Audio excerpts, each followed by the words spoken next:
কোনো অংশই সীমান্তের অরক্ষিত নেই। দ্বিতীয় হলো, আজকাল এই ডিজিটাল মডার্ন যুগে physical presence 100 each and every ইঞ্চে প্রয়োজন নেই।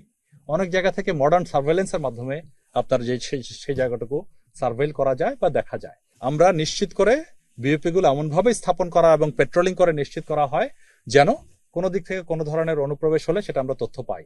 গতকাল যে 65 পরে আরো 10 জন, এই 75 জনকে যাদেরকে ফেরত পাঠিয়েছি আমরা, এটা ছিল পানিপথে, নৌকা করে আসছিল ওরা। এই মেইনলি কিন্তু এখানে যে গ্রাউন্ডেই আছে সেই নৌকার ওইখানেও আমাদের পেট্রোল ছিল।